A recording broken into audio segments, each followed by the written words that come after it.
The real way to make $1,000 a month from home, no gimmicks. The coffee had gone cold again. She stared at the laptop screen through the kitchen window's morning light, feeling the weight of another day stretching ahead. The question sat there, uninvited but persistent. Could she actually do this? Could someone like hers, someone who hadn't worked outside the home in years, really build something that mattered? She wasn't chasing millions, she never was. Just enough to feel like herself again. The kind of freedom that fits between nap times and school pickups. The kind that doesn't require asking permission to buy groceries or explaining why she deserves new shoes. But everywhere she looked, the internet screamed the same promises. Get rich quick. Passive income while you sleep. 6 figures in 6 months. And every single one felt like a lie designed for someone else. Someone with more time. More confidence. More of whatever invisible thing she seemed to be missing. Part of her still felt guilty for wanting more, as if ambition had to disappear the moment motherhood began. As if dreams came with an expiration date she'd somehow missed reading. The truth started arriving in pieces. Not from a business book. Not from some guru's course. It came from the mess on her kitchen table. The place where chaos and clarity had always lived side by side. She'd been helping a neighbor edit photos for a small online shop. Just casual work. Nothing serious.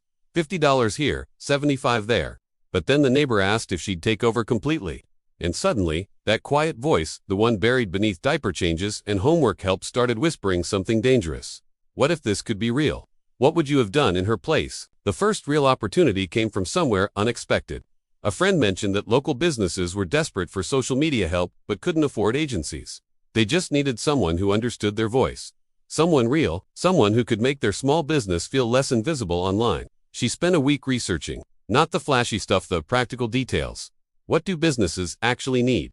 What can one person realistically handle?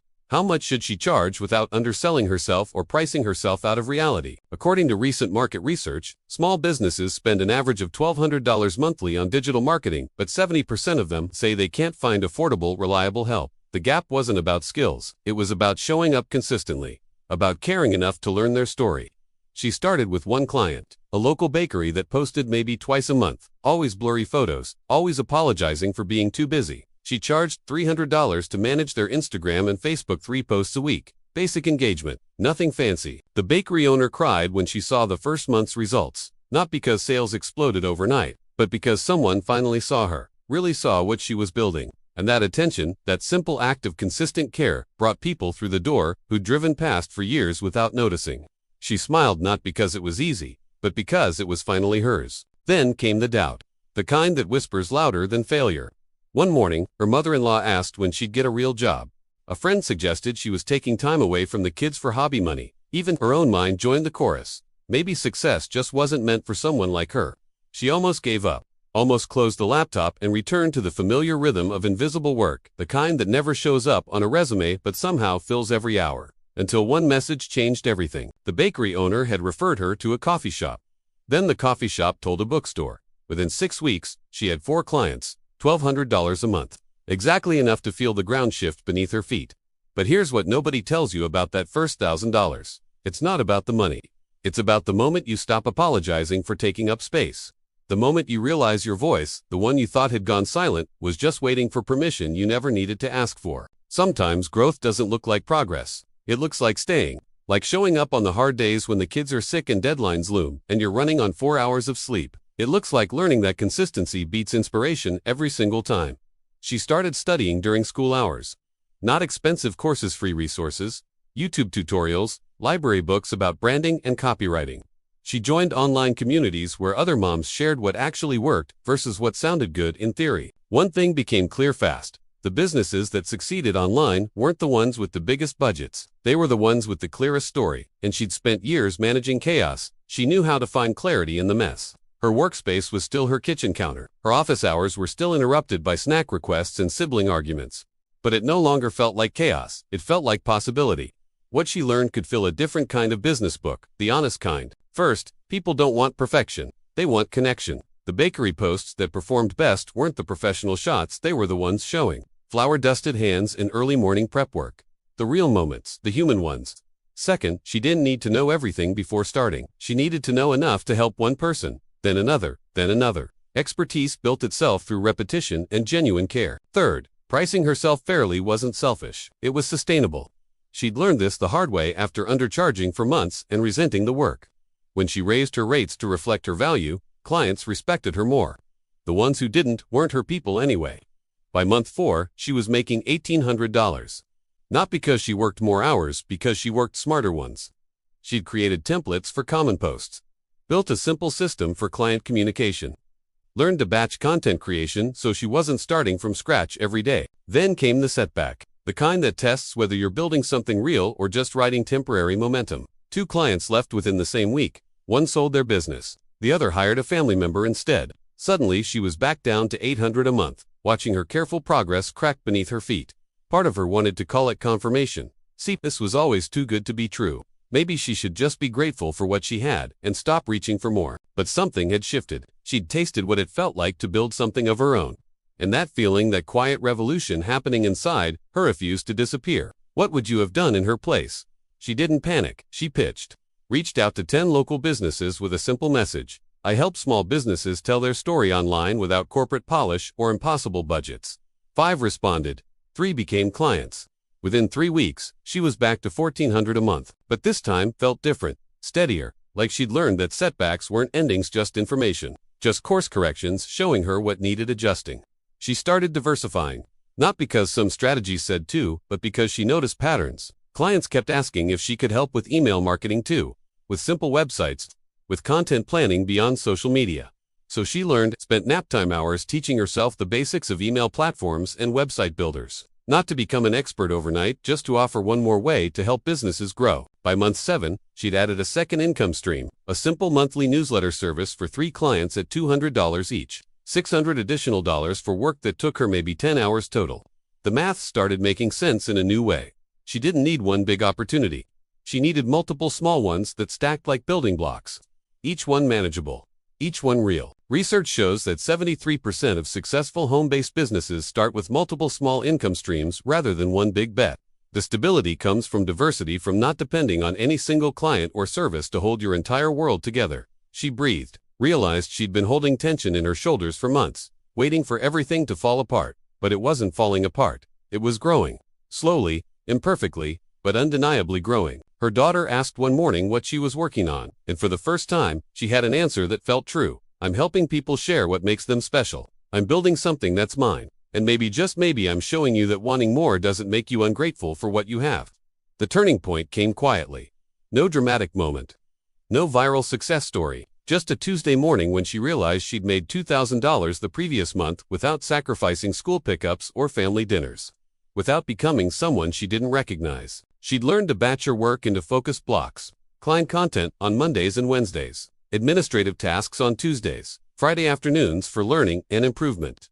The structure gave her back something she'd thought was gone forever. Control over her own time. But here's what surprised her most. The confidence spilled into everything else. She spoke up more in conversations. Set boundaries that felt impossible before. Stopped apologizing for taking up space in her own life. What helped her most wasn't just finding the right tools, though those mattered. It was realizing she didn't need permission to start small. That small wasn't the same as insignificant. That her kitchen counter was a perfectly legitimate place to build an empire.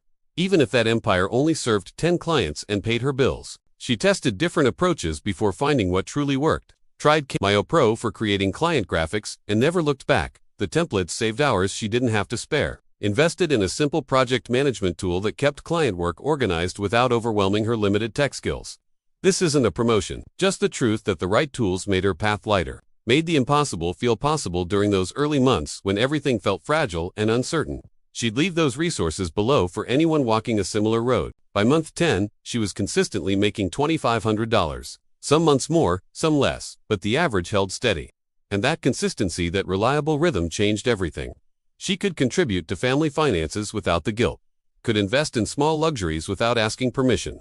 Could model for her children what it looked like to build something from nothing but determination and honest work. Her husband stopped asking when she'd get a real job. Started calling himself proud instead. Her mother-in-law stopped offering unsolicited opinions about her choices. Or maybe she just stopped caring what anyone thought who hadn't walked this particular road. Then came the doubt, the kind that whispers louder than failure. The real test arrived during a family crisis. Her father got sick. She spent 2 weeks barely touching work, letting client communication slip, feeling the carefully built structure start to crack. And here's where she discovered something crucial. She'd built enough margin that life could happen without destroying everything. Clients understood. Work caught up. The business bent but didn't break. That's the difference between fragile and resilient. She hadn't built something that required perfection to survive. She'd built something human. Something that could absorb the chaos of real life and keep standing. Sometimes growth doesn't look like progress. It looks like staying, like not quitting when every logical reason says you should, like trusting that the voice inside you, the one that said you could do this, wasn't lying. By the end of her first year, she'd made over $20,000. Not life-changing money by internet standards, but life-changing in every way that actually mattered. She'd proven to herself that she could build something real, that her skills had value, that motherhood hadn't erased, hurt had just asked her to find new ways to exist. The best part, she'd created a template she could scale. Every new client taught her something. Every challenge made the system stronger. Every month built confidence she'd thought was gone forever. Research from small business associations shows that home-based businesses started by women have a 78% survival rate after 5 years, significantly higher than traditional startups. The difference isn't capital or connections. It's adaptability. It's the learned skill of making something work despite impossible constraints. She'd become an expert in the only thing that really mattered. Showing up, not perfectly, not with all the answers, just consistently, just with enough care to make a real difference for the people trusting her with their stories. Her coffee ritual changed. She started making it in a real mug instead of a travel cup. Started sitting down to drink it instead of carrying it around cold. Small shift, massive meaning. When she poured her coffee the next morning, it was still hot, because this time, she wasn't rushing. She was building, one client at a time, one day at a time, one choice at a time, to believe that her dreams deserved space in her own life. The path wasn't what she expected. It was harder in some ways, easier in others. But it was hers, and that ownership, that sense of creating something from her own vision and effort, made every difficult moment worth the cost. She thought about that cold coffee from a year ago, that woman staring at her laptop through morning light, wondering if she could really do this, and she wanted to reach back through time and whisper the truth. You already are. You just don't see it yet. Your workspace doesn't need to be perfect. Your clients don't need to be prestigious. Your income doesn't need to match the internet's inflated promises. You just need to start. To show up. To trust that small steps compound into something bigger than you can imagine from the beginning. Tell us what part of her story resonated with you most and where you're watching from. Your journey might just inspire the next one. Tell us which country or city you're watching from. See you in the next video. Bye.